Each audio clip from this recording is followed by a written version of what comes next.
You're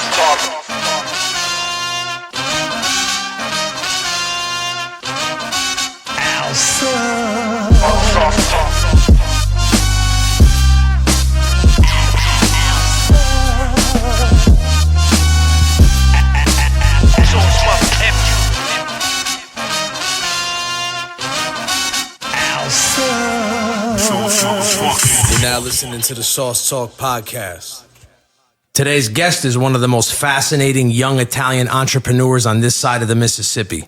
In an age when good, family-owned, multi-generational businesses are being pushed out by corporate America, this gentleman manages to maintain that good, wholesome, family-run establishment that we all get warm inside just thinking about. Inheriting his family business, which opened up initially in 1910, he proudly carries the torch and pushes the brand forward, adapting to the modern way of commerce, all while still maintaining that vintage family mom-and-pop atmosphere. He'll serve you a world-famous tomato pie. He'll make you a crab pasta dish that'll blow the button off your dungarees. And he'll also demo your house, rehab it, and sell it to you, all while smiling and playfully insulting you in the most pleasant, offensive Guinea way. Please welcome the owner of Iannelli's Bakery, Vincent Ianelli. What's up, baby? Hey, appreciate you. Thanks for having me on. How long did it take you to get here today? Too fucking long.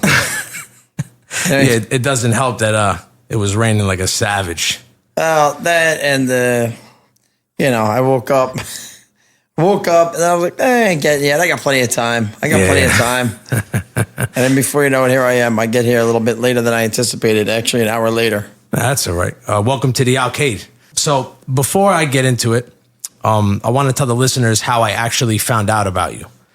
So I had no knowledge of you until I listened to this one particular episode of the Joe Rogan podcast. Okay. I listened to him religiously, and he actually got me into a bunch of comedians that I never would normally listen to.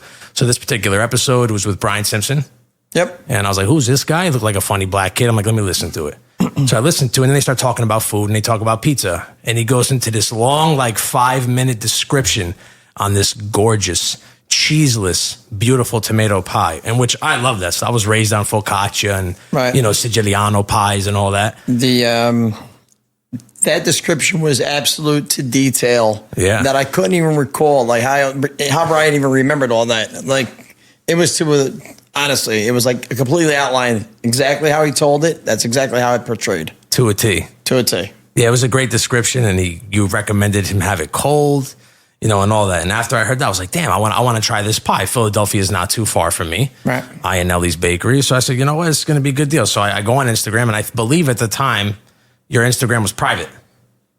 Yeah. I believe. Yeah, it was private. So I had to send you a request. I had a couple situations going on. A couple exes. Yeah.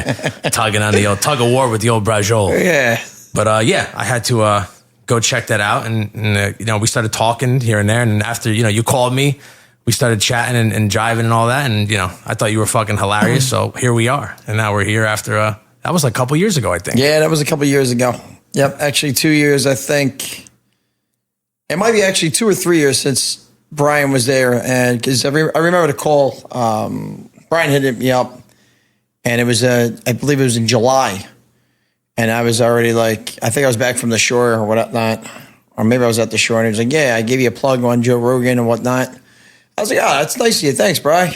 And your phone probably exploded after that. I went on there, I was like, let me see what happened over here. Let me watch it, whatever. There's a whole there's a course to go through it, try to get on Spotify, because I wanted to see the video of it. I was like, let me see. I was like, yeah, of course. Damn, I was like, that wasn't a mention. That was like a full description of my full-blown experience, meeting Vince Ianelli, going to Iannelli's, and then the whole story behind it where, Steve Simone, a good friend of mine, brought all the comics in. It was Brad Williams. It was Brian Simpson. It was Jake, I'm sorry, I can't remember your last name at the moment. It was Rocco, once again, I don't remember your last name as well, but I apologize on that.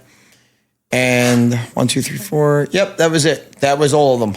So the two headliners were Brian Simpson and Brad Williams. One was at Punchline and one was at Helium. Oh, okay. And Steve had brought them in. He said, we're going to go see a friend of mine, blah, blah, blah.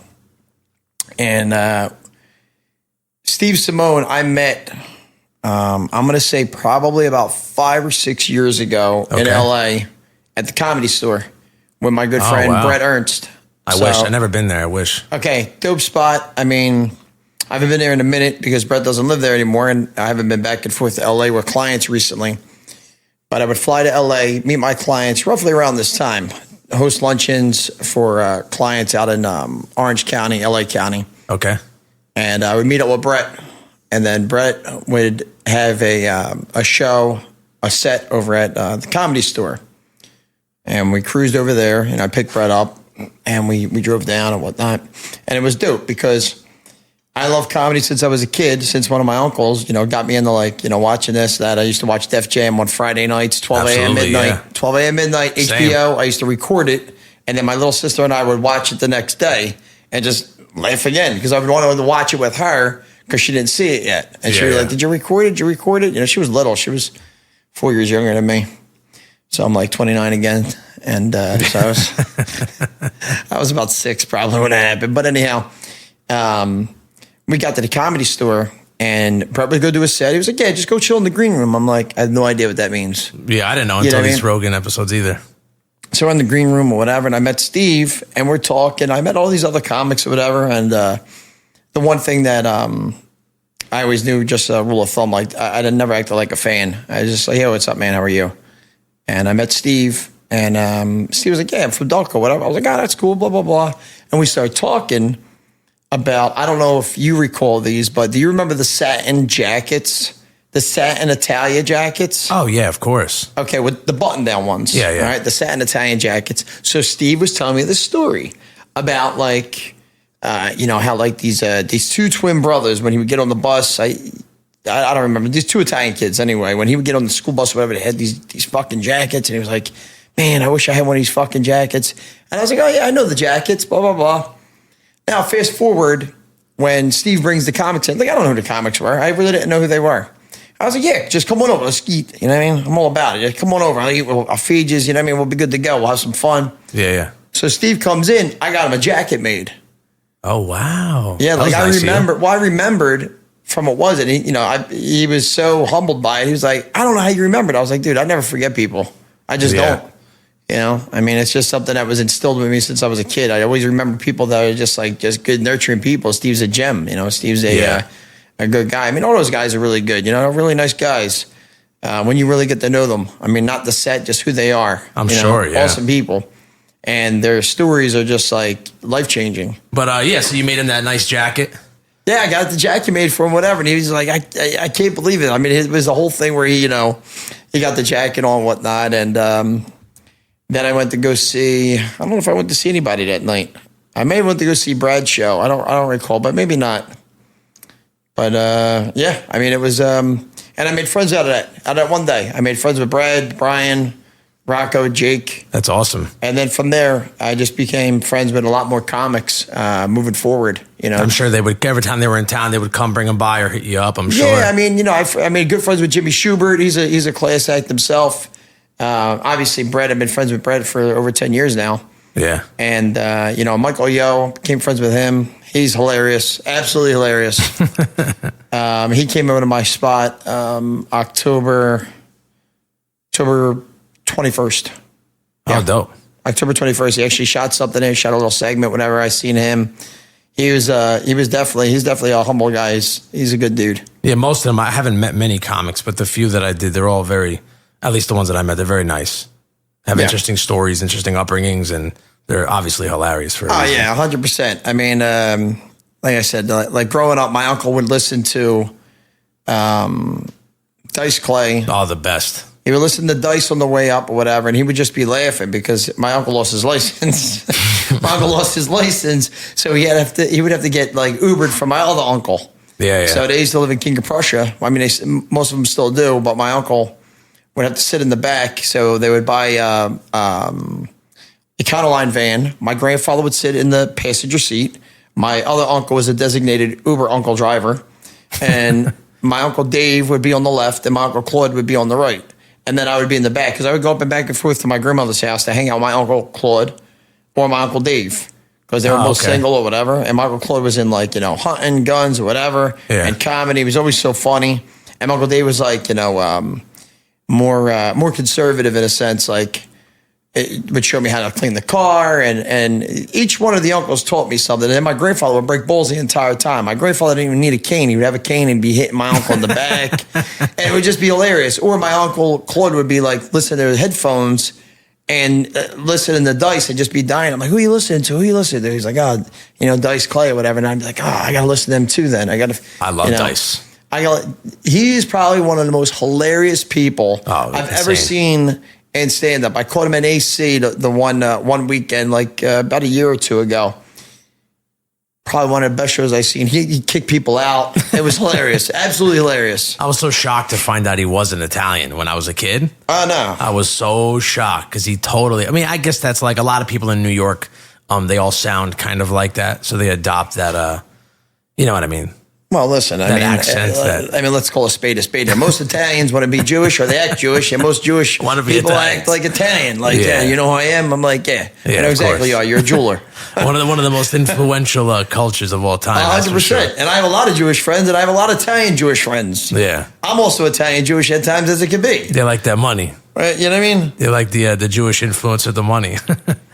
But good stuff. Good stuff. I want to go back a century, and I want to talk about your family lineage in detail. I want the history back up before you were born.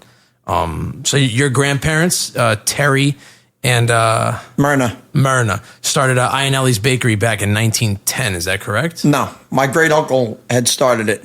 Oh, your great uncle started it. He built the oven and all that. I mean, listen, this is all hearsay. What I hear from my grandparents. Yeah. You know what I mean? This is what they told me. I'm sure the story could change multiple times, especially with an Italian family. But that's the story that my grandfather had told me, that he built the oven, whatnot.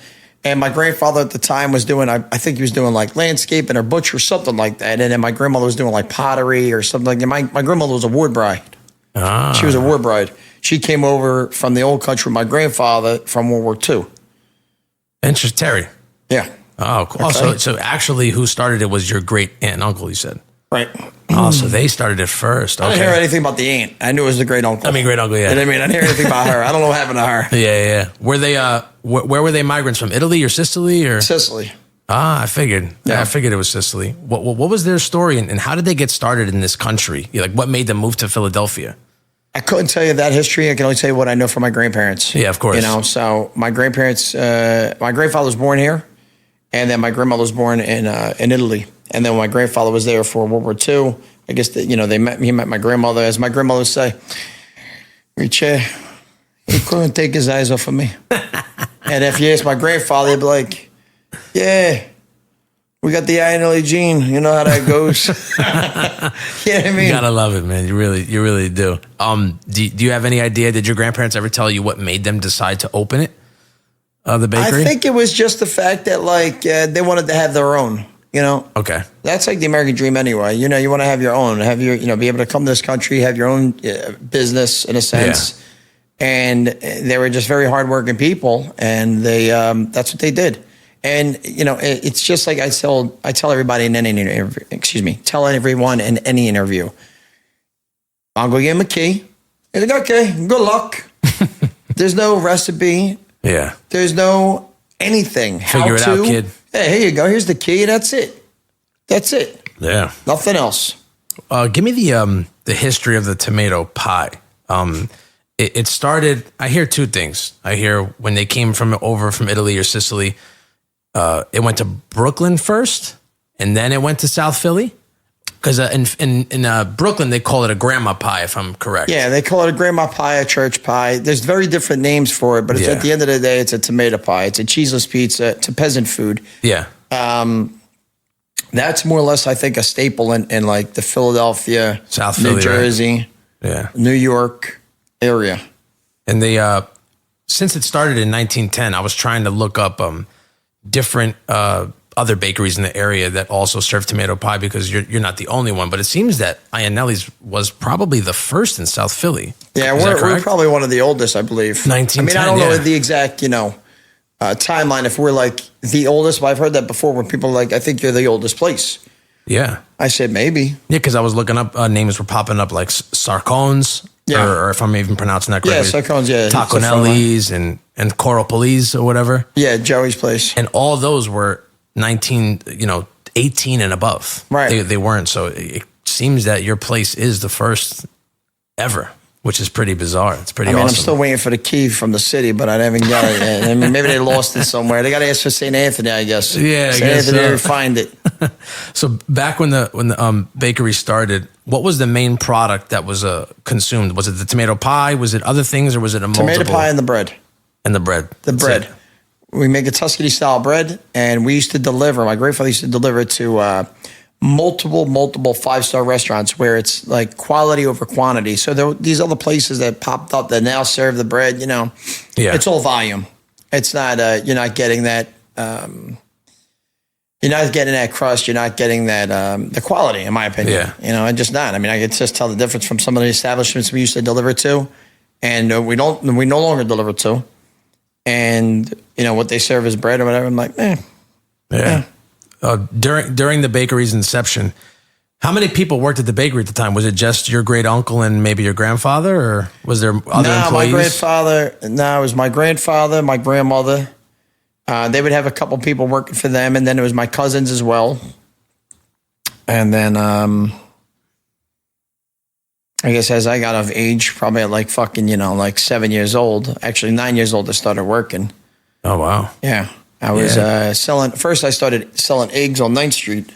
Oh, yeah? Yeah, $15 a day. Yeah, my mother was like, you got to go get a job. It was Saturday. It was a Saturday. I remember I used to break my sister's balls like endlessly. Like I was the big brother just breaking balls. You know what I mean? Nothing's really changed since then, only we're just older. You know what I mean? Yes. So she was like, yeah, go get a job. I'm like, all right, go see if your grandfather needs help or whatever. So I went to my one grandfather who owns a specialty food company in which I would take the drive with my uncles. That's the family. That's that side of the family. So that's my mother's side of the family. Oh, okay. And he gave me a job after I was selling the eggs. So I get $15 an eggs, $15 a day to sell the eggs. I was just selling produce on 9th Street, but selling eggs specifically. Okay.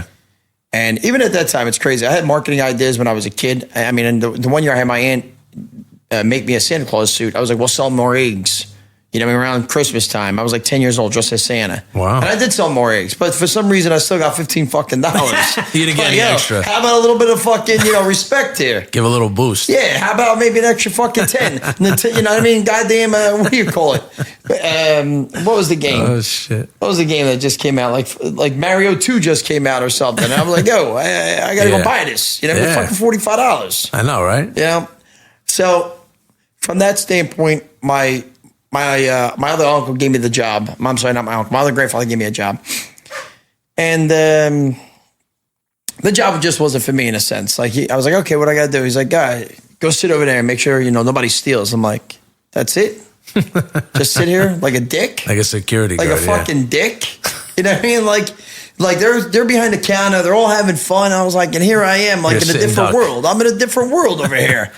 That's no good. No, I'm sitting there watching. I'm like, I'm about to steal something just so I could fucking report something. This guy just came in and stole Nutella. You're bored. You're a kid. You don't want to sit. And guess what? I was pocketing a little Nutella for my sister and I. I was like, who's going to miss this? This is the good shit too. You were lining the cargo pockets. The Nutella with the glass jar, not the plastic. Yeah, the good stuff. The difference with when it's in the glass. Oh, it tastes way different. It's in Italy, that one. What? Yeah. It tastes way better. Right. Brought it back and me and my sisters were like, oh, look what I got. I mean, like I was a fucking Nutella drug dealer. Oh, shit. So he gives me that job, $20. I said, okay, I made a $5 bump. Yeah, a little but boost. I'm sitting here like a dick. So then I start doing a little bit of work at my other grandfather's, which is the bakery. And my grandfather was giving me $35. Ooh, that's an upgrade. I was waiting on customers a little bit, but I was in the back, making the bread, doing this or whatnot.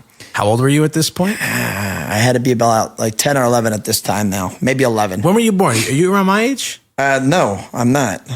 You're way older than me. Probably. I was born in 86. Yeah, I was born in 96. No way. Yeah, wow, real. You're fucking young. I really feel old. I mean, I was going to say you look young, but I didn't know your actual age. Yeah. A lot of people don't either. Sense. It's a mystery. Yeah. Oh, God bless, man. Good for you. So you started there around 10, so wow. Yeah, so anyhow. Damn, I was out of fucking high school when you started working there. Holy shit. Man, between you and the last guy I interviewed, I feel like an old fuck. Yeah. Oh man, it's all right. You're only as old as you think you are, right? Oh, so that's when you started. So you got that bump in pay. So, that upgrade. So I got the bump in the pay, and then I went back to my other grandfather. I was like, listen, I said Great Pop Cheese, because I had Great Pop Cheese and Great Pop Bakery. That's how we would differentiate the names of which grandparent we were speaking of when I tell the story to my sisters or my mom. And I would say, oh, I said, went to Great Pop Cheese, and I said, my other grandfather's giving me 35 or whatever, because I'm like, all right, negotiate. I got to negotiate. You know what I mean? Maybe I get 40 from him, and then I'll stay over here with this dick job I got. Yeah, double up. So like a typical Italian, we'll go over there then. Yeah, get lost. Right. Okay. No problem. I'm out. Yeah. I went back, and ever since then, I was there. I never went back to my other grandfather's. I worked strictly at the bakery because I had more rain. That's why. Yeah. I had more rain. Like I would have,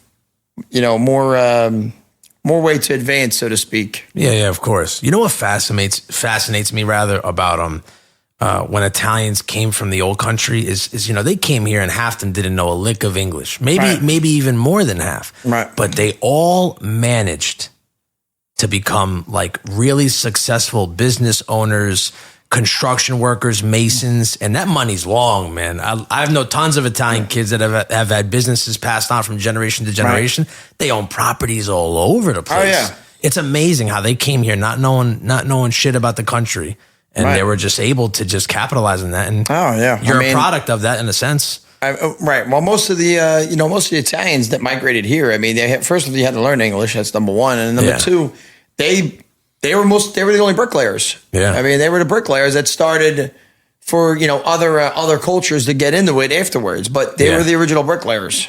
Yeah, it makes total sense, but it's amazing because I know there's tons of. I mean, in Jersey, there's tons of Giancarellis all over. That's another last name that's really big in the North Jersey area, and they all have grandparents that passed the business on to them. And it's amazing how most of the kids, the generations, sometimes as the generations go further down the line, you see like the new generation kids, they don't really want anything to do with it. Right. So it's pretty remarkable that you continue to stay in the family business. Yeah, we keep the tradition going. I mean, not exactly in today's world how it should be, but I mean, that's just the way I do it. Yeah. Did you enjoy it at first besides the bump in pay? Did you enjoy that lifestyle and being in the bakery and learning the business when you were a kid? Yeah, I did. I enjoyed it. I enjoyed it. But it took a lot of different experiences for me to understand, what direction I was going to go in. And obviously sometimes with, my family, with anybody's family, sometimes you got to strong arm people for them to understand your value. Of course. In the business or in the family in general, like what's your, like I bring a lot of value, between the ideas, the work ethic and the connections. Well, clearly, I mean, from the outside looking in, you seem like a real go-getter and you're a hardworking dude and you really keep at it. So it's obvious. I can tell from just not even knowing you personally. Well, I mean, that's 100% true. I mean, most of the women I date don't want Happy Meals. So therefore, I'm going to be honest with you. They want the lobster and shrimp. And so do I. So I got to hustle for that. Most of the time I'm dating myself anyway at the restaurant. I'm there by myself. I know, just enjoying a nice meal peacefully, Yeah. So before you actually took over the bakery, were they kind of grooming you for that and preparing you? No, or it was nothing like that. It was nothing like that. Really? A lot of times people do think like, this was just handed to you. Like, you have no fucking clue what I had to go through. Enlighten me. What'd you have to do? How'd that process go about? It's interesting to me. I like those type of origin stories. You know what? Like I said, you had to strong arm the situation for the people to understand your values. So I was like, a couple things I ran into, like where I had to roll out, I would just move to Florida. I just rolled out and moved to Florida. I just left. Wow. I left a relationship. I was like, I got to go. You just got up and went. Well, I mean, certain things with that too, I had to go. So I left this relationship situation. My family was like not understanding the value. I was not getting value all around between the relationship, family, and the business. Like they weren't allowing me to grow. Okay. The shop has a lot of potential to grow. And I was like, I'm not getting that. So I got to go to Florida and do me. And, give me a call when you guys figure it out. Yeah. So I was down there probably a couple years. Where in Florida about? I started off in Daytona Beach. Did you know anybody there? Or you just got up? Oh. Nope. Similar to the Italians coming over here. You just started a new life. I just rolled out. I became a certified marine mechanic. Really? Yeah. Also, that probably translates to what we'll talk about later, you being a spear fisherman. Yeah. So, well, yes and no for that, but I'll let you know when we get to that. I could elaborate a little bit further than that. But, excuse me. Anyway, I moved down to Florida. I was in Daytona, then Ormond. I believe it was Ormond Beach, which is right outside of Daytona. And became a certified marine mechanic. And then start moving my way down to like Lauderdale area, Miami area. And then before you know it, I had 3 different jobs. And probably one of the best times of my life. That if I did get into spearfishing at that moment, I probably would have never left. Oh, yeah. You would have loved it too much. I probably would have never left. Yeah, I mean, just being on the water is just a phenomenal, it's just like the tranquility of it all. Just relax, tranquility of just being in the water and not think about anything. Yeah. Yeah, I could imagine. I for one, I'm not really into the ocean. It intimidates me. So it's just not for me. Yeah, some people are like the unknown. They don't like the unknown. For me, I'm like Aquaman. I'm like, I just made friends with fucking Flipper over here. Yeah. And now I'm gonna ride this dolphin to the Bahamas. I'll see you guys on the way back. Yeah, I can tell though if I got over that fear and really got to embrace the water and enjoy it, it's definitely probably a freeing feeling. Like I know guys that are surfers and stuff, and when you're doing anything like that or swimming with the fishes or being a spearfisher, you really feel one with nature, and it must be nice. I'm never going to know. I'm too much of a pussy. No, I feel you. You know what I mean? So after you went to Florida and you got that license and whatnot, what brought you back? And as soon as you came back? No, I didn't come back. My father called me and he was like, so what do you want to do with the business, whatever. I was like, send me the credentials. I had my attorney take a look at it. He was like, what? He was like, what? I was like, send credentials. And I had my attorney take a look at this. What the fuck? I said, I'm not just going to leave here and roll back up and be back in the same position that I was already at. You're smart, man. I'm not doing any of that. I'm just not doing that. Yeah, you're a real businessman, for sure. Came back up. And unfortunately, at that time, my grandfather was passing. Oh, sorry. Yeah, he was a good man. And, I took that over. Your father wanted nothing to do with the business? No, that wasn't it. It's like my father didn't have the capabilities to do it at that time. My father was really great. He was above his time.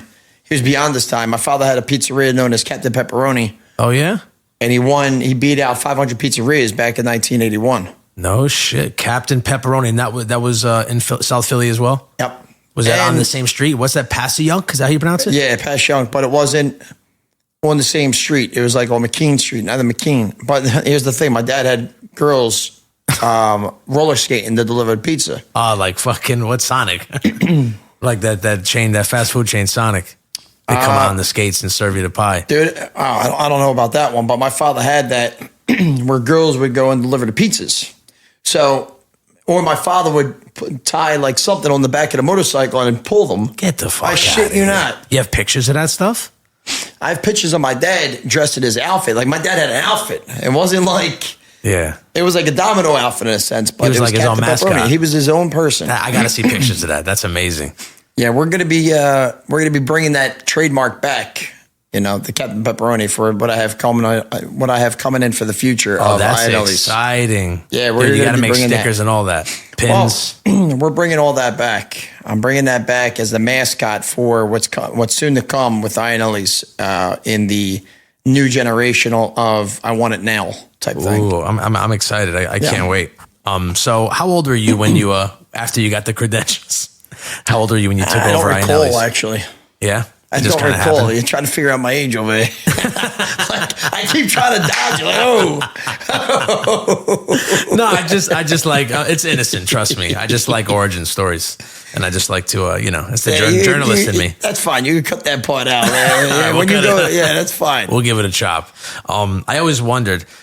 Did you ever, at any point after you took it over, did you ever feel like a great deal of a pressure just lurking over you, carrying the torch and continuing on the family business? That must feel like a great deal of weight on your shoulders. No, it didn't feel that way at all. I was just good. I started changing things like immediately, like a couple years after that. Like actually, I think it was in the transition part of changing everything. Like I wanted to add some additional equipment in. I wanted to remove some additional equipment. there was a lot of things that I've done into that place where, old schools don't like to change, until you start showing them what the outcome could be with the change, the evolution of it. Yeah. So once I did the change, I was like, okay, that works out better, cutting costs with certain things. And then obviously expanding the menu for what it is as opposed to bread and pizza. You're not going to survive with bread and pizza. You're just not going to. Because I no longer wanted to do the restaurants because I seen the struggles my grandfather would endure by just trying to collect the payment. Like, you got to be kidding me. Fucking 5-star restaurant. And, sometimes they're making this guy wait like 2-3 weeks. The fuck you mean 2-3 weeks? I mean, you go in a couple of, what's that, $1.50 at the time or $1.75? Yeah. I ain't doing none of that. I'm not doing it on that because the way I also looked at it, like, I can never close. Yeah. Because if I close, then I don't have the opportunity to go do something. That's true. Because now you have to stay obedient and disciplined for the clientele because they need the bread, whatever it is, Tuesday through Saturday or Tuesday through Sunday. Yeah, of course, yeah. I wasn't doing that.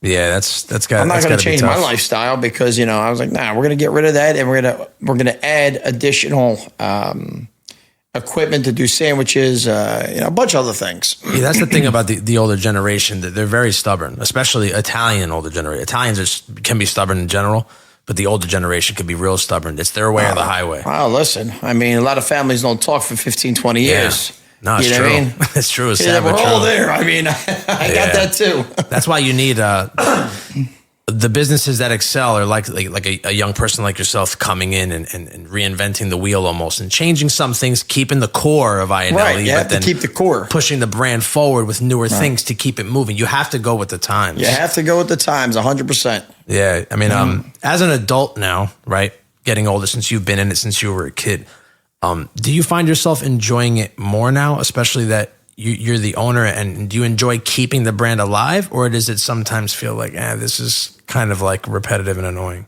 No, I don't feel that way at all. I feel I keep the brand and I keep the tradition going, but I keep it under my rules and conditions. I mean, because I have other things going on, but I still want to keep the tradition going because it is a nice break. Yeah. Like, I was there yesterday and it was like, it's fun. It's a different story when it's fun. When something's fun, it's always going to be fun. Yeah. And you don't mind doing it, because it's enjoyable. Then you see people you haven't seen in a minute. And then you just, bullshit with somebody or seeing how they're doing. Hey, what's going on? Blah, blah, blah. Or when you have somebody come in, man, I used to, my dad used to take me here when I was a kid. I can't believe you saw the tomato pot. Like, yeah, those traditions that people are accustomed to, they can't find anymore. And you're not going to find that, because it brings back a memory for someone. Yes, exactly. That bakery brings back a memory with my entire family. And it's unfortunate that they're all gone, basically. Yeah. So that's also a tougher road. When people say, I should be here every day. I'm like, I should be here every day? Really? The one year when I gave up electric for Lent and I didn't know about it, where were you at? Yeah, right. Yeah, I mean, where were you at when I needed that extra sale? Where were you at? You know how it is. All that shit's easier said than done. Yeah, so it's more enjoyable the way I do it now. It's so much enjoyable, and I really enjoy it that way because it reminds me of so much of my family, my great aunt, number one. I mean, she was my best friend. And, even my grandfather, because the shit that we used to do in there was just comical. And I just remember that. Even my little sisters and I, we'd be climbing on the flour bags because my grandparents lived upstairs at the time. Then we would go downstairs and play hide and go seek or just, bring balls or something. Yeah. Or whatever. So those memories that people come in and be like, and they taste something. Number one, food always brings people together, of course, in my opinion.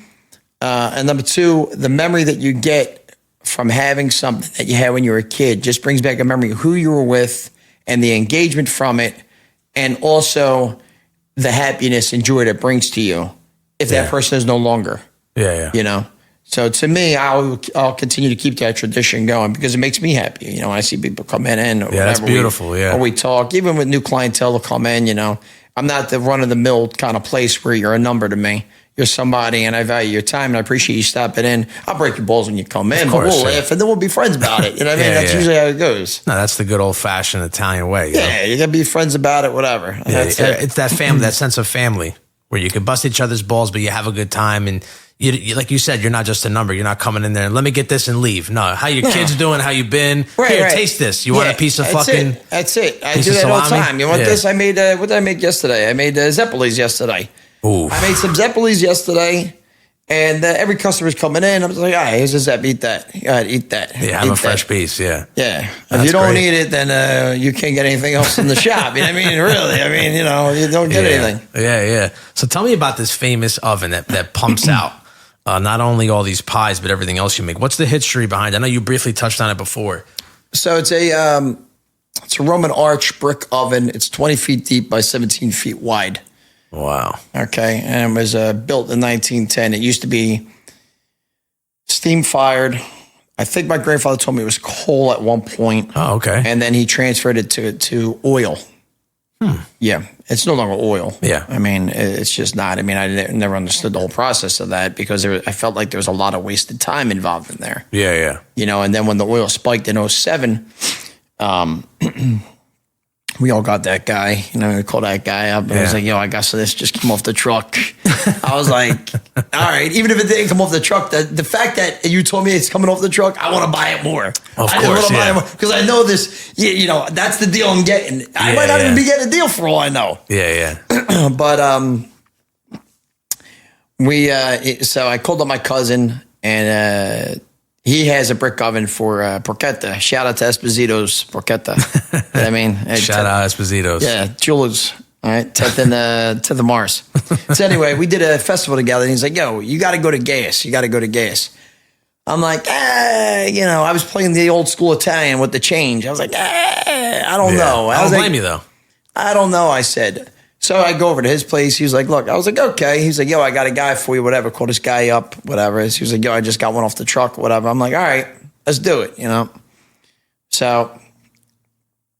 Swapped it out? I buy it. I installed it. And I'll never forget, it was a Sunday I closed. I closed at like 1 o'clock. I believe 1 o'clock I closed. And I finished installing it at, I think 3 in the morning. Jeez. And my dad was coming over because my whole family lived at the block. It was like my grandparents 2 doors away, my Aunt Donna across the street, my dad right next to my aunt, and my Aunt Carla next to my dad. And then my cousins at one point were living above my aunt. So my dad walked over, he see the light on, he was like, what are you doing? And he comes over. I said, yeah, I just finished installing it, Dad. I was there by myself. So I fired up, whatever, because I had electric and gas had to hook up. And it didn't start. I'm like, what the fuck is going on here? I said, I know it's not my install. So I called the guy up. So he's troubleshooting over the phone. He's like, just do this. Boom, started right up. I was like, okay, we're in business now. I just got to regulate it to figure out because oil burns hotter than gas. But I never understood the whole time aspect. I guess that's all they could do at the time, my grandparents. So with the oil, you had to turn the oven on. Okay. All right. You don't have unlimited. You have a limited supply because you have oil. Yeah. Turn the oven on. Heat the oven. If you heat the oven, shut the oven. Mop the oven. Jeez. Okay? Mop the oven, hot water, burlap bag, spin the mop in the oven to get the seeds, soot, flour, etc. Then sweep the oven. Oh, now we could bake shit. Okay? Now you bake all the bread first. You put the bread in, and then you put the pies in, and the oven's at 600 degrees, 700 degrees, whatever it is. And then you take everything out. Now for the second load, turn the oven back on, repeat the process. Okay, now with the gas, I wouldn't have to do any of that. Oh, man. I turn the oven on, I cook with the oven because it's a cleaner burn. There's no mopping, sweeping. I mop it still, but it doesn't have to be mopped the way they were mopping it every day. Yeah. It doesn't have to be. We sweep the seeds out, etc. But we cook with the oven on. And the better part of the story was we saved so much more money between the oil and the gas. The gas I have unlimited. Oh, that's interesting. Yeah. I have unlimited. At one point, we're paying $1,500 a month for the oil. Wow. What's the difference now with the gas? At that moment, now it's probably a little bit more, but not by much. $350 for the whole building. Look at the difference. $350 for the entire building. That's a hot water tank heater. That's the gas heater upstairs as needed, for the apartment. That's it. So not only did you, innovate and change the oven, you saved the place money. Right. Easier, cleaner burn. And I'm sure the taste is identical. Identical. Oh, so identical. And that's when the new generation is helpful. Exactly. Identical. Because I was like, this is crazy. You know what I mean? Wow, that's interesting. So, I didn't know about if it wasn't for, quick shout again to Jules. Yeah. If you didn't show me, right. If you didn't show me that, like, I would probably have never be like, okay. But I was like, yeah, just save money or whatever. So, and on top of that, you're able to pump out more product because you're not spending as much time cleaning. Wasting time, All you're doing is turning that oven on. It takes about 10 to 12 hours to get that oven the right temperature. But once it's at temperature, it's less time when we actually open. So pre-game, as far as prep everything the day before, turn the oven on for 12 hours, whatever. Heat the oven, shut the oven off. Next morning, turn the oven back on. Yeah. It doesn't take as long. It takes a couple hours. Oh, that's great. You know what I mean? To get it to temperature. And then before you know it, you're just cranking out pies, bread, whatever. The famous Iannelli's oven. Well, thank you for that history on that. Yeah. I want to talk about the sauce on a tomato pie because if I'm correct, it's different than the sauce that's on a traditional pizza, right? Or is it similar? I'm sure it's going to be similar, Yeah. I'm sure you can't give me your recipe, but it does seem a little more, not as loose as a typical, because the cheese, I guess, would contain most of it. So on the tomato pie, it seems like as Brian Simpson kind of said, it was kind of like a tomato jelly almost. Right. Well, I think if you cook it in the oven, that's what it is. I mean, we have a seasoned oven. We're not cooking it in a Baker's Pride or anything like that. Yeah. I don't know how it would come out. I don't have I wonder if the cheese would probably contribute to watering it down a little bit as well. Well, it would make it soupy. Yeah. Because when the people oils ask from it. Well, when people ask for like a tomato pie with red pie with mutz. All right, we could do that, but the tomato pie's got to be cooled first. It can't just go in like a regular pie. Yeah. Because then it's just going to come out soupy. The whole center of the pie. I mean, I might pull it out too fast, and then the cheese is coming right off. Yeah. So it has to be cooled, and it comes out so much more better anyway. I like your tomato pie too because it's not. Some people make tomato pies and they're very thick. Yours is just right. It's as thick as the pan sometimes, for the most part. The sheet pan. It's maybe like an inch, maybe an inch. It's just right. It's not too thick. It's not too. It's beautiful. I really enjoy it. Like, and then you serve it to the three bears. Right? A little porridge maybe on the side. That's it, baby. That's it. All right. So the big debate with not only people in general but most Italians: sauce or I knew you were gravy. going to say that. Gravy or sauce. It's whatever you want to call it. Yeah. I don't care if you call it your sister's ass. But like sauce or gravy, I mean, however you grew up, that's what you call it. We called it in our house, we called it gravy, whether it was my mother's side or my dad's side. Now, I think maybe my mother's mother, my grandmother, would call it sauce, but or maybe my grandfather did too. I don't know. Or maybe they just said the men and I. But on the other side, we all called it gravy. So that's what it is. I mean, it's on your jars. We call it gravy. We call it gravy. The tagline. Yeah, we call it gravy, but I don't discriminate because of what you want to call it. To each his own. Yeah, so for me, growing up, I'm half Italian, I'm half Puerto Rican. So my Italian, I couldn't tell.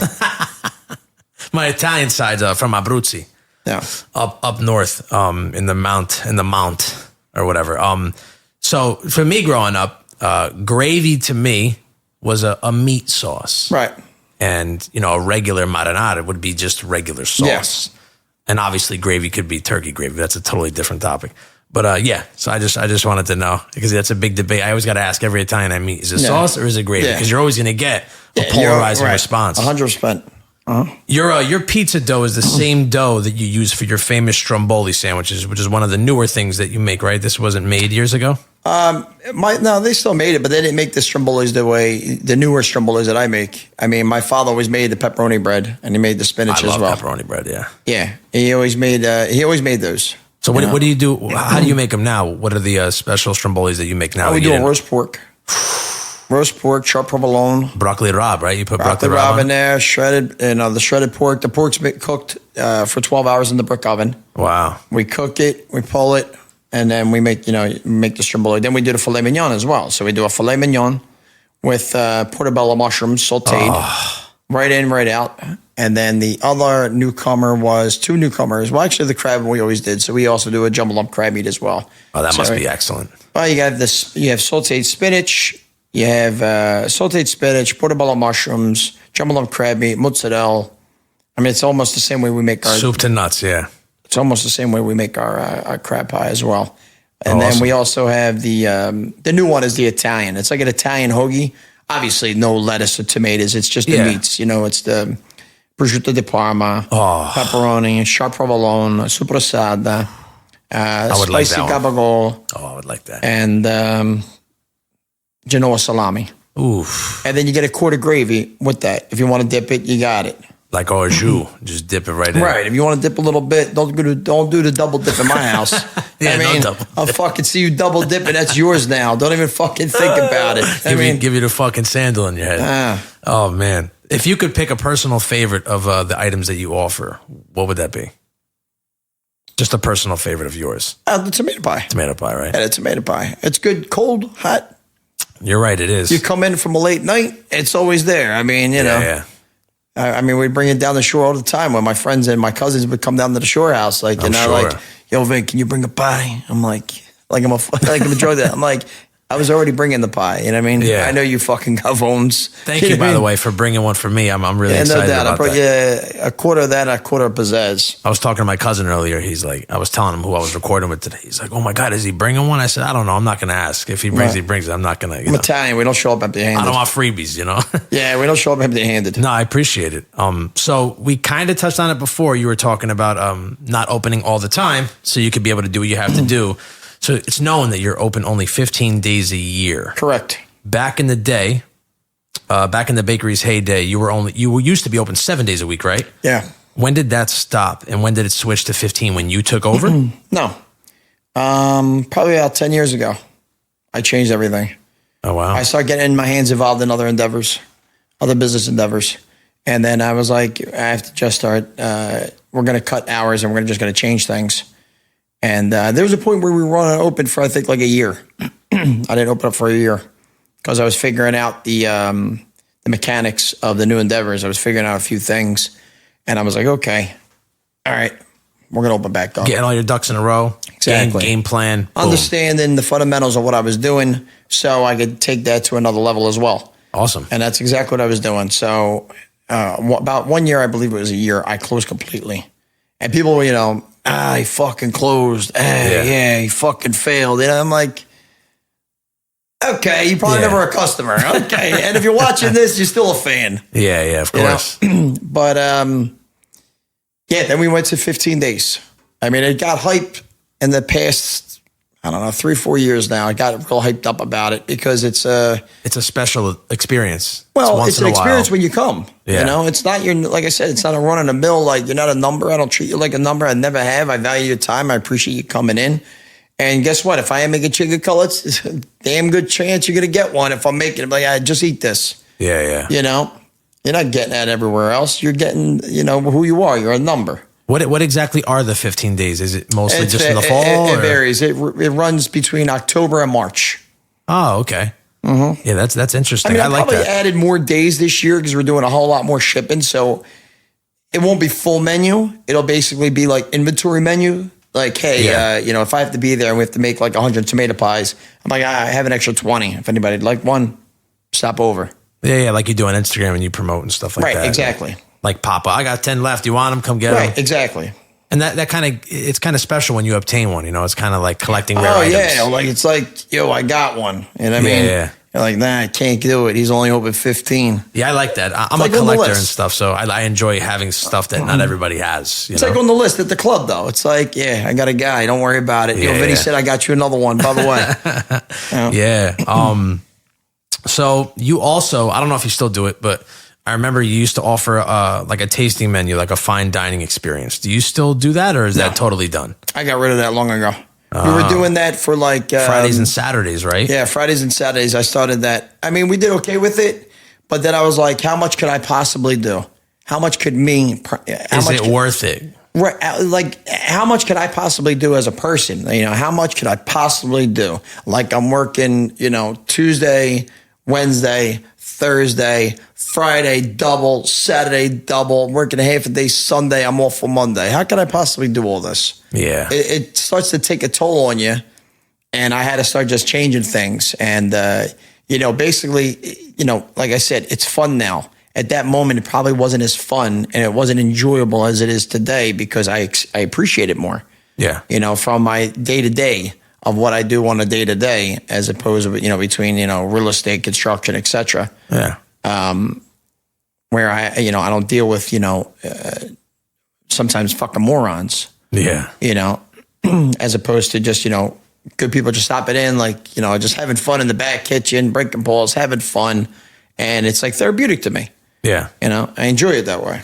Yeah, I could see how like that could be, especially if it's only a couple days a week. Is it really worth all the hassle? And how many tables could you have in there? Well, we had, I think we had 10 or 12 tables. I think it was 10 or 12 tables. Oh, that's pretty decent. And it was like a fixed menu in a sense or whatever. You couldn't pick, right? It was different every night, right? You just came there, booked your shit, and that's it. Whatever you had, you had. Right. It was. I like that. There's some restaurants that still do that. Yeah, it was a fixed menu, but like I said, I was like, nah, this is just too much. I was like, I can't keep doing that. Yeah. I gotta ask. So one day I'm walking in the store, right? And I like potato chips, so I'm always grabbing a potato chip. You might know exactly what I'm going to say. So I see this Hers potato chip.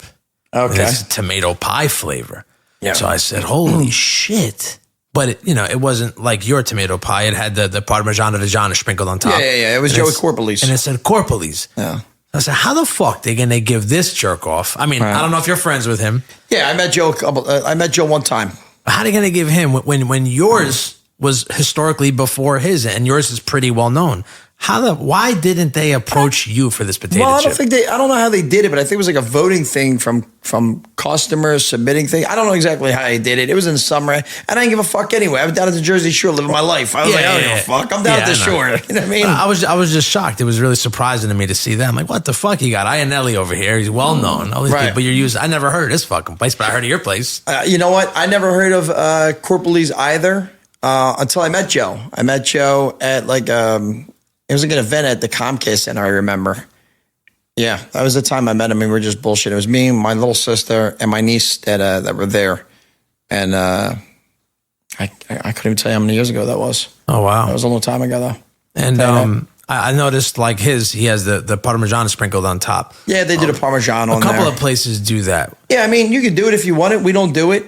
Is there any reason why you didn't do it, or it's just a preference? I mean, it's a preference. I think it's based on what the customer would like. I mean, if you want to do it, you can do it when you go home. Yeah, or whatever. on your own. We won't do it though. Yeah.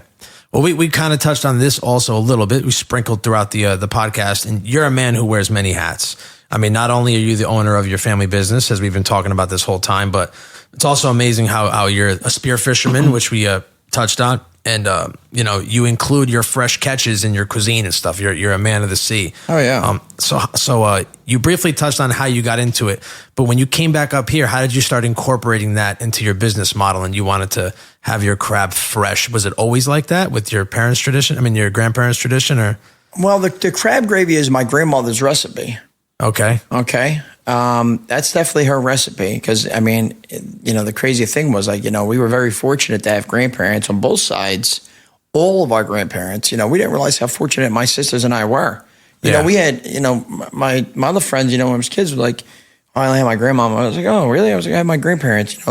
You never realize how fortunate you had it. Yeah.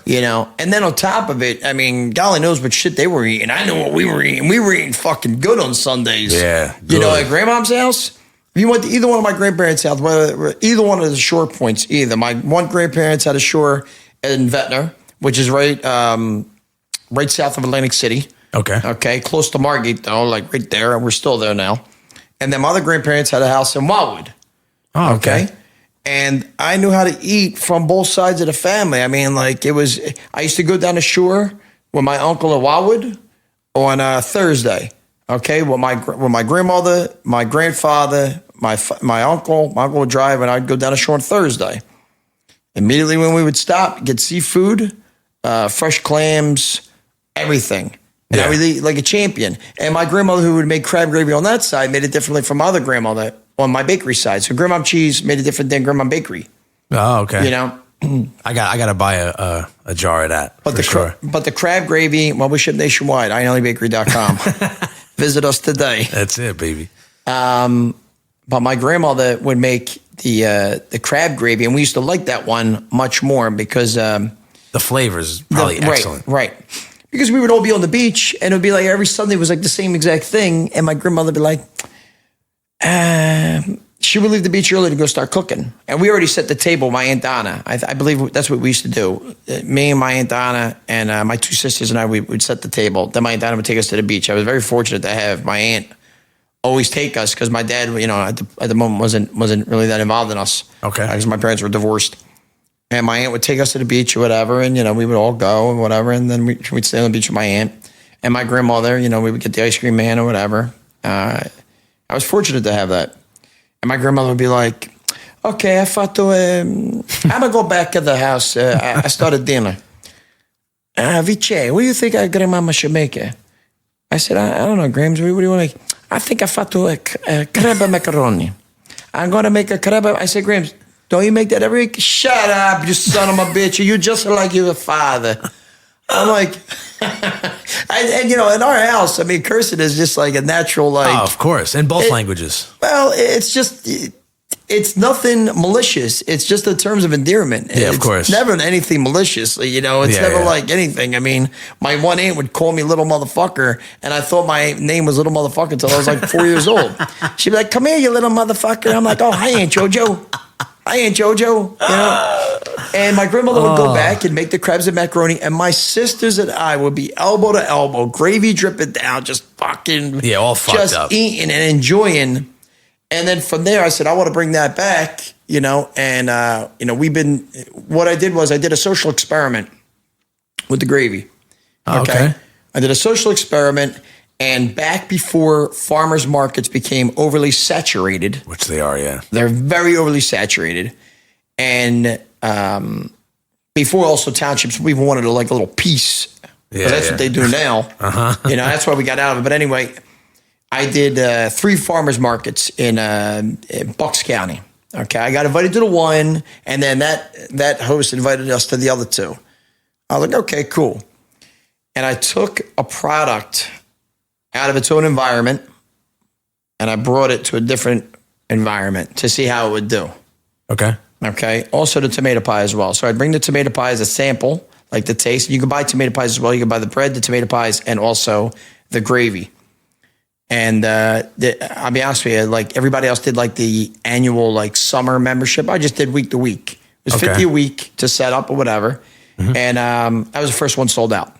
Wow. I was the first one sold out because I could sell ice to an Eskimo. Yeah. But regardless, the product sold itself as well too. Yeah, the taste, everything, beautiful. And I was like, okay, now we got to get this online, and now we got to make sure we have this, and now we got to do, we got to do everything we have to do in order to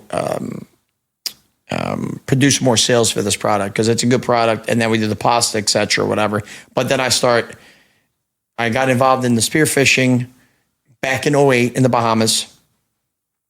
And I said I could just go do this at the Jersey Shore. Yeah. I got to try this, you know what I mean? And clearly I wasn't in the Bahamas. Yeah, so night and day. Night and day. But there are certain times where it is good. And if it is good and there is no fish, guess what? The crabs are plentiful. Oh, always. Yeah. The crabs are very plentiful. Sometimes you get a bad season, give or take. But for the majority, it's like just picking blueberries. What is your bait to use? Do you use a chicken? I don't use any bait. Really? I'm just diving. You literally go down there with your hands and you pick them up. Yeah, I'm just diving. Well, I have thick gloves on, thick dive gloves. Wow. I'm just grabbing them. Oh, no shit. Still on the pylons. Yeah, the pylons. Yeah. So you're not putting the fucking cage in there and waiting. Nah. You're literally going there and getting them. Wow. Nah, you can load up. Especially certain times of the season. Yeah, and as long as the visibility is good, which is also a certain time of the season. You could just. I'm assuming you got a tank on your back the whole 9, right? Nah, not free at all. diver. Really? Yeah. How long can you hold your breath for? 2 minutes. Oh shit! Yeah. But for where I'm at in the shallows, it's like an 8-foot drop, 10-foot drop. Oh, that's not that bad. Yeah, that's like my pool. My pool's 8 feet. Yeah, 14-foot drop or whatever. When you can grab a bunch in one swoop. Yeah. Start getting the deeper water. It's a longer breath hold because you're just relaxing your body. Yeah. It's definitely a skill. It's a talent. You have to like the water. You have to be able to equalize, and you have to be able to control your heart rate, and also, you have to be in good health and good a lot of cardio. Getting down there for 2 minutes, getting down 90 feet in one drop. Yeah, and then also you got to be alert. You never know what kind of predator fish you're going to run into at times, which I really haven't had really that bad of an experience. Oh, good. Besides the crab gravy that is obviously from the crabs that you actually catch, is there any other things that you fish for that you incorporate in your cuisine that you offer, or that's basically it? No, that's it. What else do you fish for fun? Striped bass. I mean, at the Jersey Shore, it's like striped bass, it's triggerfish, sheephead, and. But you take a lot of trips, though, right? To go fish for the big stuff. I'm actually leaving Sunday. I'm leaving for Key West. Oh, so I caught you right before it. You caught me, yeah. I mean, all legends are born this weekend coming up. All legends are born in December, but the biggest legend is born December 17th. Oh, happy birthday, man. I appreciate that. God bless you. So what are you going for when you go out there? Well, I would like to say I'm going to go back for wahoo, but I invited my 2 friends to come along with me. One's a good free diver from what he was showing me on his video. And my other friend, I knew him for like 20 years now. And he should be all right. He should do all right. But I really did give him the truth. I was like, it's probably going to be Ryan and I in the water, and you're probably going to be on the boat. And when the boat leaves, the boat doesn't come back. Yeah. Until the end of the day. Yeah, you're out there all day. Be prepared. But we're not out in like rough season, Key West. We're out like a mile out, a mile How from the deep are you going in the water? I'm going to keep us in the shallows. I'm going to keep us at minimum like 25 feet. Okay, so you don't need a tank still. I won't use it. No, we won't. You don't use go a tank. that deep. No. But even when I did hit a wahoo, like 2 years ago, I got my trophy fish wahoo, and you got I it hanging up in your house. Did you tax it? No, I ate that baby. I fucking ate that motherfucker. I shanked them and ate them. That must have been good. Fresh sashimi on the boat. Ooh, fresh sashimi on the boat. Yeah, it was a minute and 47-second breath hold. 90-foot drop, wahoo. Took maybe about an hour to get everything situated. Maybe 45 minutes. I don't even know. But I did a drift, did flashers. Flashers are a thing that what's that? I'm not familiar. I'm going to, so you're on a drift behind the boat. You have the flashers. You have a float, like a buoy hanging. And then there's a line drop with these flashers, and these flashers mimic like a fish in distress. So you imagine like a spoon, like shimmers in the water. Oh yeah. Okay, that's what it looks like, And then I didn't see anything for a minute, and then I went down, and this guy just came over like a little curious, and then I have a hand flasher too that I'm just shining, like trying to get his attention to get him a little bit closer, but I just stay real calm and chill. And as soon as he came in, I was hoping to land a stone shot is what they call it, where you hit it right behind like the gill where the heart is. Oh. But it probably went a little bit further, a little bit more into the meat, but it was a good holding shot. The fish ran, but my shaft is attached to another buoy above the water. So he had about maybe a good amount of line after I shot him. So what happens is, I'll shoot the fish will take off. I get back to the surface. I yell for the boat.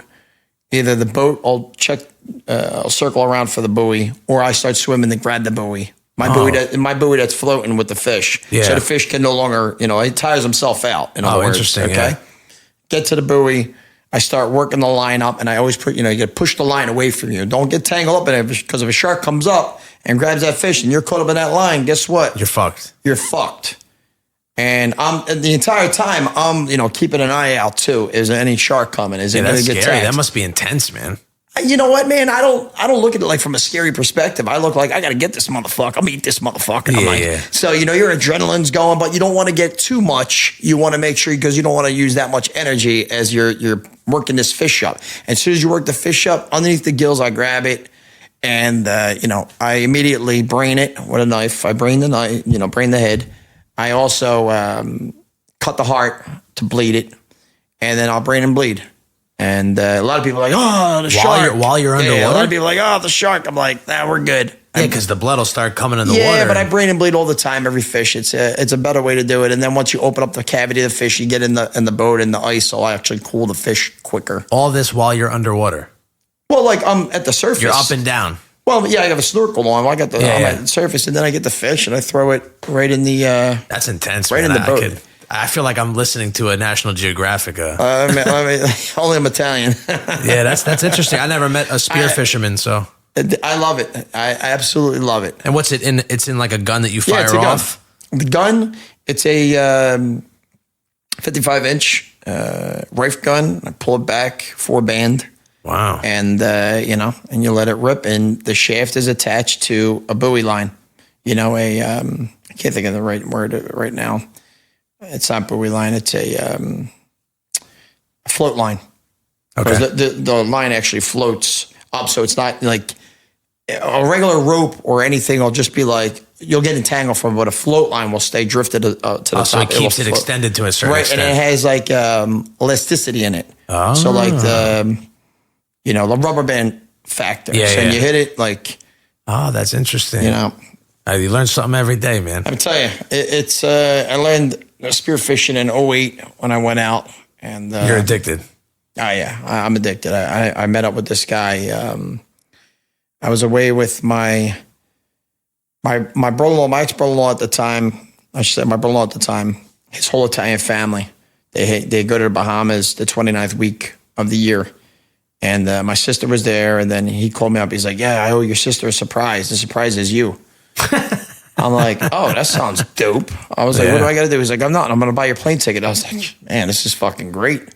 Yeah. I said, I wasn't even in the other businesses I'm in now, but I appreciated it. I get there, and he's like, oh, you got to meet my friend SB Wu. That was the guy's name. He's a physics professor. I believe it was a physics professor at University of Delaware. I'm like, cool. Well, I was like, can I call you Mr. Miyagi? Because I feel like I'm Daniel. I usually get that a lot, that I'm like... Daniel's... Oh, Ralph Macchio? Yeah, I always get the Ralph Macchio a lot. But I really did. I was like, I call you Mr. Miyagi. I said, it feels more appropriate. Because he was showing me how to spearfish. He was like... Yeah, teaching you the way. He was like, right. So he brings me in the water, and you can't use a gun there. You have to use a pole spear. Ah. So, like, I'm like, all right, this is fucking... I'm just fucking... Like, I don't even think about it. Like, any fish that he was shooting, I was shooting too. So, I was like, all right. What's a pull spear? How do you operate that? It's like you actually pull on it and let go like a bow? It's like a bow, but it's like it has a looped rubber band at the end. So what happens is you stick your hand through the rubber band and you choke up on the pole. That's so weird. Then you're holding the rubber band is tied to the end of the pole, and then once you let go, oh, that's interesting. So me and him were in there. We became really friendly, and I was like, I got to get my own gear. So I went down to Bohemian Dive. I bought my gear. I was like, this is dope. Now I can go with it. Now I can go and do this without SB. I was like, I'm confident now, whatever. And I remember, it was hilarious because, his whole Italian family was there, Mike's brother-in-law. And he's like, where you going? It was like 7:15 in the morning or something. He's like, Vince, where you going? I was like, what? I'm going diving. He was like, but I was actually going with Bohemian Dive. I was doing a 2-tank dive because I also am a certified diver. And he was like, you're the best person to take on vacation. I was like, yeah, why is that? He was like, you do shit and you just do your own thing. I was like, yeah, that's what I do, man. So we did that. I mean, fast forward real quick from, when I met up with SB Wu, fast forward real quick. About 2 years ago, I got a call from an agent friend of mine, a realtor agent. He said, yo, do you think you'd help this client of mine out with this property or whatever? I'm like, okay, I'd give it a whirl. I don't really like doing residential. So I was like, okay, let me see what they got. So I'm talking to this guy or whatever. And he's like, yeah, a friend of mine's son owns the house, but he's not feeling well right now, whatever. I was like, oh, okay. So you don't own the house. He owns the house. He's like, yeah, but there's parents, I'm good with their parents. I'm taking care of anything the house needs because they're not here. They live in Florida. I'm like, oh, okay. All right, well, send me your information. I'll send you the bid via, give me your email address, whatever. So it said University of Delaware on his email address. So I called the guy up. I said, hey, listen, I said, do you work University of Delaware? He's like, yeah. I said, do you know a guy named SB Wu? He's like, this is crazy. He was like, guess whose house you doing? I said, I don't know. He goes, his son's. No shit. I said, give me his information. I got to call him right up. Oh, wow. That's crazy, right? Small world, man. 6 degrees. I mean, he doesn't spearfish anymore. He's a little bit older, SB Wu. And such a gentleman. Like I called up, the wife remembered me, and I was like, yeah, I was with the Italian family. And I was like, I kept going on. They're like, oh, well, you know, it's so good to hear you. Anytime you come to Florida, we're in the West Coast, you come with us, you know, come visit us. But I'm like, yeah, it's my Vietnamese grandparents. Oh, wow. Yeah. They were so dope. It was so like, it was the world really is small, man. The world You'd be is really surprised. small. It was real heartfelt. Yeah, that's So crazy. that was my spearfishing adventure, how I got involved. That's an interesting story. It's good. Like I said, you learn something every day. I never knew anything about spearfishing. Yeah. Ever. What you're thinking about is just focusing on what you're doing. You're not thinking about work. You're not thinking about bullshit you got going on at home or any kind of other nonsense. You're just focused on what you're doing, and you're just relaxing when you're doing it. That's why I love it so much. Yeah. No, it's definitely nice, especially when you look out and all you see is the open sea. That's definitely a beautiful, beautiful sight. Blue water, beautiful. I know. I never go to the Jersey Shore. It disgusts me. The sand is terrible. The waters are very rough. You know, I don't like that. When you go, you know, the Bahamas or something, or DR, you know, anywhere in the Caribbean, like I'll go in that water. I mean, did you grow up going to the shore? Not really. Most of the time I spent in the shore was when I was in high school, going to Seaside, you know, getting a hotel room, getting banged up, partying all weekend. But that's not, you're not dealing with the beach. Yeah, I hear you. I hear you. I mean, I think it has a whole lot to do if you grew up going to the shore. And I think a lot of people feel the way that you do if they haven't experienced it. And I do know some people that did go, they don't, I don't know. I think if you grew up going there, you're always like, as soon as April comes, I'm down every weekend. Yeah. Like religiously. I'm down every weekend. It's relaxing. It's nice. You can do a little boardwalk, you know, a little ride the bike, etc. Yeah. God, it's just like a relaxing environment. Yeah. I was more of a pool guy. In-ground pools. Okay. I like to just relax. I don't like to go swimming in the ocean. I don't like the beach, the sand. I'm a prima donna. I hear that. It sounds like you're spoiled. Yeah, a little high maintenance, you know. To each his own, you know, to each his own. But yeah, that's interesting to hear all that stuff. I'm definitely dying to try your gravy. You started shipping that. Was that the first product you started shipping worldwide? Was your gravy and your other stuff? Or was it just strictly the sauce? We were shipping the pies. That was first? That was the first thing you started shipping? Yeah, I was starting to ship the pies long ago, but I couldn't do it the way I wanted to do it because I didn't have the financing to do it. Yeah. So, you know, that has a lot to do with it. That was when I got the pie. When you first started shipping is when I came in the picture, right? No, I shipped it even before that. Before it was even advertised that we're shipping pies. Oh, okay, you know, okay. I would do it for certain people. I would ship it down or whatever, and I had a different process of doing it. That process that I did is no longer the process I use. The process I use now, even from when I sent you a pie, is much better than when I sent you the pie. It was pretty streamlined and nice, yeah. It's completely different now. It's better now than it was, you know, on the whole shipping process. But the gravy, we started to ship the gravy. And then we started building the website. And once we had the website, we had this, we got 2 big reviews from a food critic in Philly, actually. Awesome. Yeah, that actually started setting the tone a little bit more. Like I said, I started doing farmers markets to seeing how the product would do in a different environment than its own. You know, Testing people the that aren't waters, Italian, you know? Yeah. You know, different cultures, different clientele. Yeah. Where they're like, yeah, this is unbelievable. Then before you know it, by the end of the summer, I had people coming up to me saying, yo, I want to get it 2 cases. Damn. Can I get 2 cases? Because you're not going to be here this winter. Because the farmer's market would end after the summer. Of course, yeah. So they were like, I want to get a couple cases. And I'm like, all right, this went better than I had anticipated, you know, because you don't know what to expect going in on it. Of course, yeah. You know, I mean, it is a lot of work. Yeah. You know, it's not like it's not a lot. It's definitely a lot of work, but I got it down to a science. Oh, good. I really do. You have people that you employ to help you out a little bit, or? I make all the gravy. I make all the products at the shop. Oh, shit. That's even better, though. It's going to come out the way you want it. Consistency. Yeah. It's always going to taste good. Consistency is the key. I make every product when the bakery is open. So the crew that I have there is a set of hands. They help me out, whatever. But I make everything. Oh, that's amazing. So, yeah, I mean, you'd be surprised. I mean, you know, I'm making 150 pizzas on a Saturday myself. It's a lot. It is a lot, you know, but if I have the prepping crew to help me, then a different story. But if I still make it. I still am the one that makes your dough. I make the gravy, etc. Whatever. They're just prepping the other stuff. Might be prepping some of the other stuff, correct, but I make everything. Yeah, that makes everything sense. that you had, you enjoyed by me. This way, in case you ever tell me, like, yeah, I got a fucking, you made the pie. Yeah. You didn't get it from here. You didn't fucking get it from here. I'll tell you that. You didn't get it from here. And if you did get it from here, you're bullshit because I'm the one who made the pie. Yeah, Don't even be like, I don't know who made the pie. I know who made it, me. That's who you're talking to, me. Oh, man. So you recently just formed a relationship with a gold belly. Yeah, correct. Yep. And that's not easy to get, from my understanding. That's an invite. They don't just work, with everybody. Don't work with everybody. No, it's an invite. Actually, the call came through from, shout out to my friend Frankie Oliveri on our Pat Steaks. They reached out to him and they said, there's a bakery open 15 days a year. Do you know the guy? And he was like, yeah, I know the guy. Him and my dad were very friendly. Oh, awesome. You know, we knew both families, even Gino's and Pat's, for a long time. And he put me in connect with them or whatever.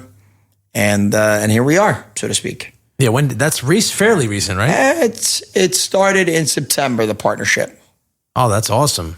Yeah. Has that made your life easier as far as like their shipping system and whatnot? Well, how does it work? We ship everything. Oh, okay. But it funnels through them. Like they help push it and sell it. It's based upon the national marketing. I mean, they handle all the marketing, national marketing they handle. Oh, interesting. I mean, it's a good partnership. Oh, that's great. How far do you ship? Is it worldwide or it's nationwide? Nationwide. And when we originally started the shipping prior to Gold Belly, we were already shipping nationwide. Oh, okay. But I think this is the stepping stone that we would need in order to advance to what we're trying to accomplish, which is more national marketing. Oh, yeah. No, it makes total sense. Congrats to you and thank you. Gold Belly. When I saw that, I was like, oh, because I know, like, you gotta know a guy to get in there. Or like you said, it's invite only. So it's definitely special. And I'm sure the sales went berserk after you got on there. No, they went pretty good. I think it's like, a learning curve in a sense. I think it's going to start out, but my sales guy is really good. And he was like, hey, we expect you to do X amount of sales for, every week, blah, blah, blah. I mean, we're fluctuating right now. But I think give it about a year or so, I think we're going to be there. Nothing's going to happen overnight. I mean, everybody thinks that is just, Yeah. And since you're only open a certain amount of time a year, your pizza is only available still during that time on Gold Belly? Yes. Oh, okay. Yes. So it's even exclusive on the exclusive network. Exactly. That's even better. Exactly. That's cool. Yep. So not only are you a bakery owner, not only are you a fisherman, but you also have Iannelli's construction company. Yes. I see you're wearing the shirt right now. Or is that the bakery shirt? Yeah, that's the bakery, but we do have the hashtag of the property Guido. Yeah. So you're also property management. You do rehabs, demos. You're even a realtor. Is that correct?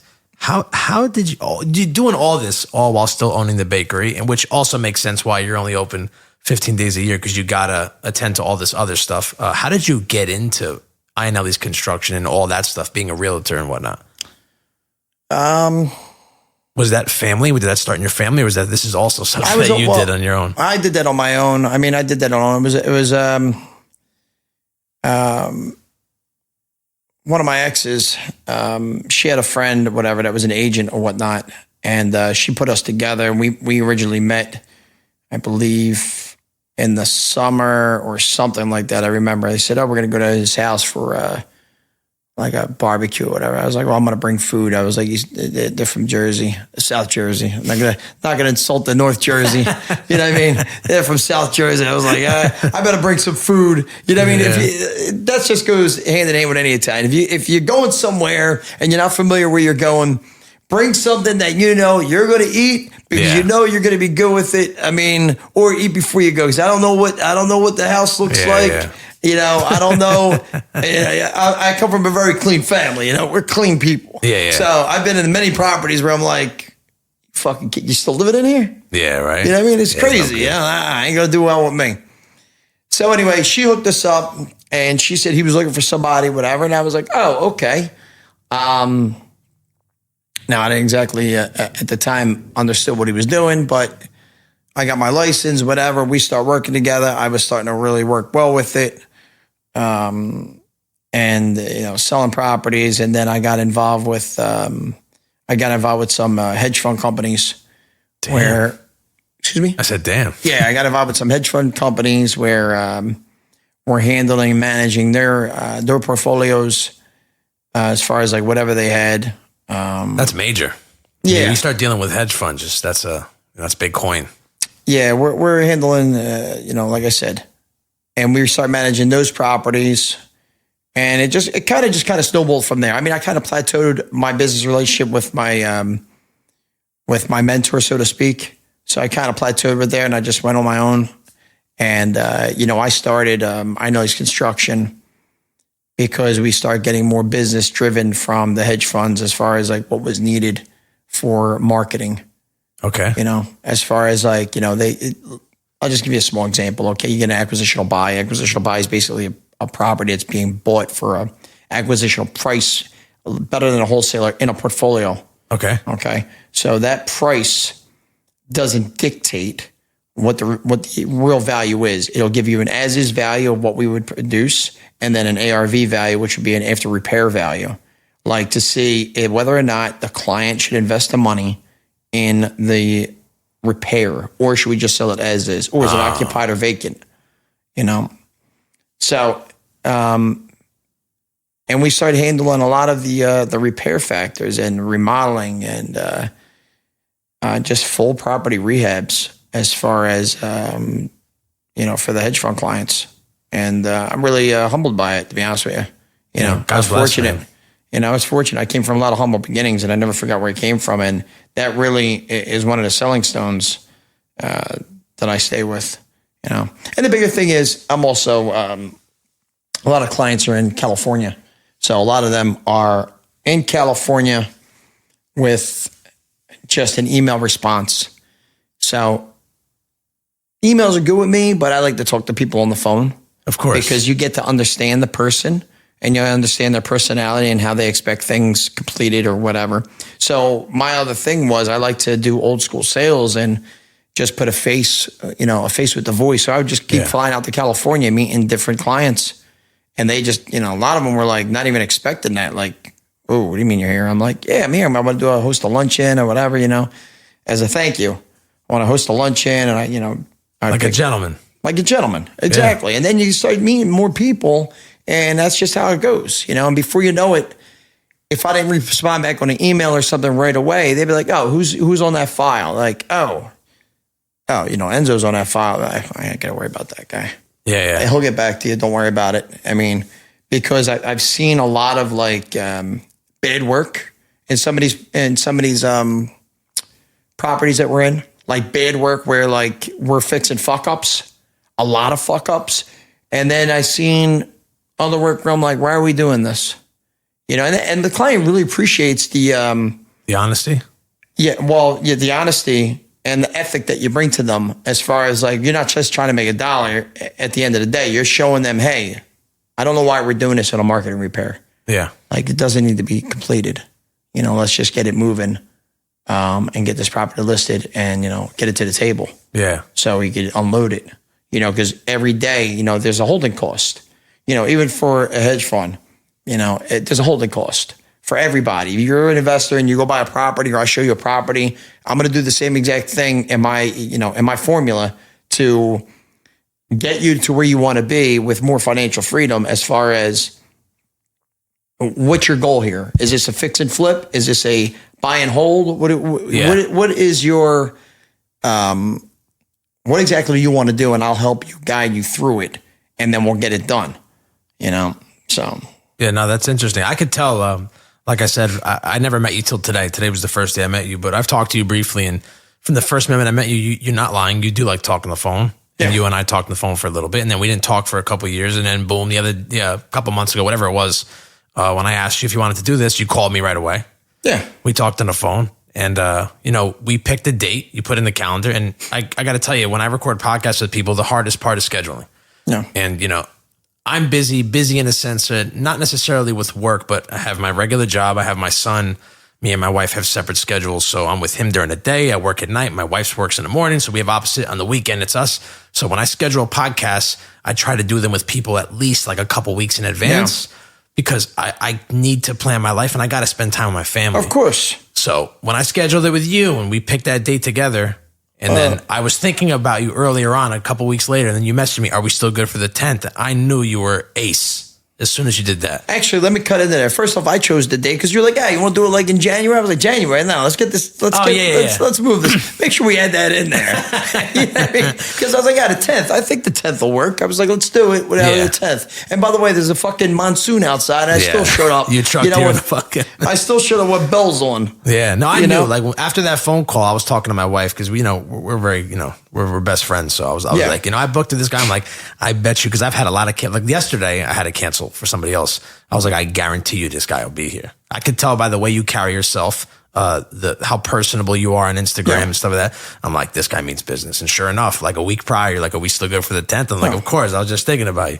So I really appreciate that. Oh, yeah, and it translates. I mean, listen, your time is valuable. My time is valuable. Yeah. I don't like wasting people's time, and I don't like my time being wasted for anything whatsoever, because like we're all busy. We all have busy schedules, no matter what it is, whether it's life, family, life again, business, and shit happens. Don't forget to throw that one in there. Shit happens. Yeah. But you have a commitment, and I like to move forward with my commitment.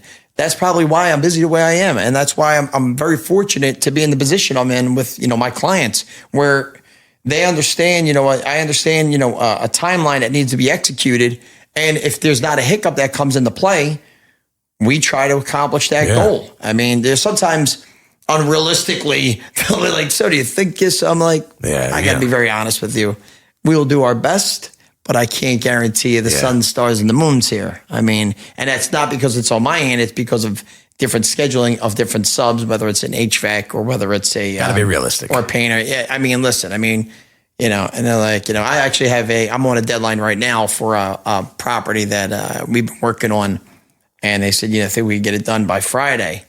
I'm like, Friday when? They're like, the 15th. Now listen, that was already on my timeline because I'm leaving the 17th, and I like to make sure everything is buttoned up beforehand. But the other word was, my client used it, and it was like, hey, he was like, we want to get this house on the market. I'm like, okay, we have to be very honest with each other here. The week of Christmas, nobody's buying anything, and I understand you want to get it off the table on your end so you can move forward to, marketing, etc. And then the following week, but I will do my best to do what we have to do in order to execute this property and get it, on the market immediately. Yeah. But, once again, I'm waiting on one sub. Once the one sub finishes, because we're waiting on a change order. The change order was approved, which, a lot of times it's hurry up and wait with certain clients. Hurry up and wait. Hey, I'm waiting on you. You get the change order a week later, and now you want me to tell the HVAC guy, hey, like he doesn't have anything to do. Like, hey, he was just waiting on this one job, and I'm like, hey, let's get this. Once we get him in there, then we can bring the painter in. Can't paint without heat. That's true. Especially where we were at in the Northeast. Can't paint without heat. Yeah. Same thing in Florida area. You're not, what? If you don't have power, or if you have a fucked up air conditioner, guess what's going to happen? Mold in the entire house. Yeah. So now what are you going to do? Now you got to rip everything the fuck out because you're going to have black mold, 5 steps back, yeah. 5 steps back, exactly. So, I can't do paint without the HVAC guy coming in. So, but anyway, long story boring of it. We'll get this executed. And getting back to what you said, I don't like to cancel for anything. I never cancel. I'm always on time. I mean, with the exception of today, I'm usually always on time. I expected the rain. I know. The rain was the delay. I mean, people don't know how to drive, and there was a delay on the NJ Turnpike. And apparently they're doing fucking construction on it again. I thought that was all done. I don't know, but it's always something, man. I don't know. Maybe a couple of union guys got to get a manila envelope or something. It's always that manila, man. The manila envelope, always. The manila runs the world, man. Hey, listen. But I appreciate your professionalism. Hearing your story today too, it's inspiring just to see how you really did all this on your own. I love that. You got to, you go forward. I love it. I really miss your Property Guido videos. You got to bring those back. We're bringing those back. I mean, some of the houses I haven't even been going in where I'm like, it's not even worthy. It's not even worthy, some of them. Some of them were fucked that you used to post the demos you were doing. Shit's all over the place, man. There's some of the properties we go in, I'm just like, people were actually like living in there. I'm like, you got to be shitting me. You were living in here? South Philly's rough, man. Have you ever had run-ins with like thugs and stuff over at your bakery? No. I mean, one of the thing was I mean, most of the properties we handle are in South Jersey area. Or is it North Philly? That's the rough one. Is it South or North? I think it's more or less the entire city. I mean, every neighborhood. I'm sure it's like here. Every neighborhood has certain pockets that have really well. Where everybody is. Everything's good, but a lot of times, I mean, in every city, you can't avoid from people walking in your neighborhood as far as like, what their intentions are. You guys got to stay, street smart. How far are you from Kensington? Probably like 20 minutes. Bro, that place is crazy. I've been seeing videos pop up lately. I mean, it's Zombieland, man. It's a damn shame, to be honest with you, because in my real personal opinion, like I really feel bad for those people because it's like it's like somebody's son, daughter, aunt, uncle, mom, dad. It's somebody's family that's out there, and I understand a lot of people make the videos. They showcase that the city just doesn't take care of it, or or try to help, or whatever it is, And I understand certain people are just so far gone where you're just never going to get to them. And some other people are not. I mean, some people you could definitely rehabilitate them and help them. But I mean, I don't know. Yeah, but it's crazy, man. When I see these videos, I'm just like, Jesus Christ, man. Yeah, I mean, it's pretty bad. It's Zombieland over there. Considering, I mean, a lot of people from different parts of the country know about it. Yeah. Yeah, it's gone viral, man. It's gone. Yeah, it's pretty bad. It's bad over here in Patterson too, in Jersey. Bad heroin issue there, but like Kensington is like on steroids. On another, it's really sad, and I don't know if that could even be repaired. I don't know. I don't know, but prayers going out to that people's family. Yeah. So what's in store for you? You briefly touched on it. Can you touch on it a little more, or you have to keep that Captain Pepperoni under wraps for now? Besides just knowing that you're going to do something with it, what's in future for Iannelli and any of your other business? Do you have any plans for 2024? I mean, I think so. I mean, we're going to focus more on our shipping. We're still going to continue our 15 days. That's just not going to change whether I'm living in Florida or not. I mean, we're still going to be there. Yeah. I mean, it's just part of my heritage with, just growing up in that neighborhood, my family. But moving forward, we're actually going to be recording this Friday pizza kits. So that's going to be something new. Yeah. And actually that's more targeted towards the kids, and that's where Captain Pepperoni is going to make a debut. Oh, that makes perfect sense. Yeah. So we're going to be doing pizza kits. So we start filming on Friday, and they're going to be... I can't wait to see it. Like videos to teach the kids how to do it and stuff like that. It's going to be a video tutorial. Kid friendly, educated as far as like, like just give you an example.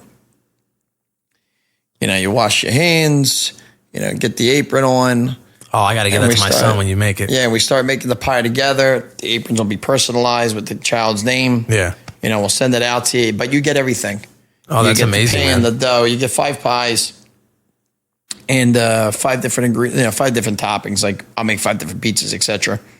And then, it'll just be a funny, quirky video of us making the pizza together, of which pizza it's going to be. So 5 different pizzas, 5 different videos.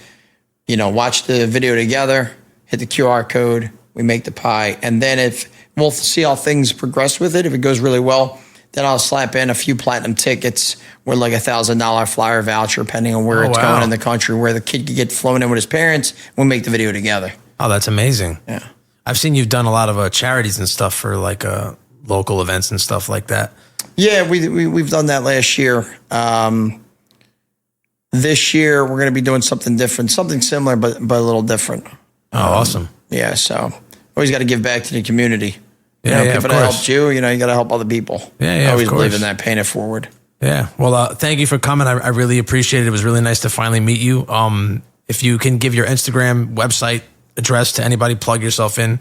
No doubt. Please do. Yeah, so you can follow me on Iannelli's Bakery on Instagram, Iannelli's Bakery on Facebook, Iannelli's Bakery TikTok, Iannelli's Bakery on Twitter, IannelliBakery.com. I'm in the heart of South Philadelphia at 1155 East Passyunk Avenue, Philly, PA, 19147. If you want to send a birthday card, maybe put a check in there. Don't put any cash in there in case the postman sniffs it. A little Manila, Thriller Manila. Yeah. Give me a little envelope in there. Birthday's on the 17th, for those of you that don't know. Oh, man. I don't believe in doing the whole, what's that thing called? The donation site? I don't do the GoFundMe. Cash only. Cash only. Well, thank you for coming, Vinny Vincenzo. Appreciate you having me. Thank you, brother. Have a good one. You too, man. Thank you.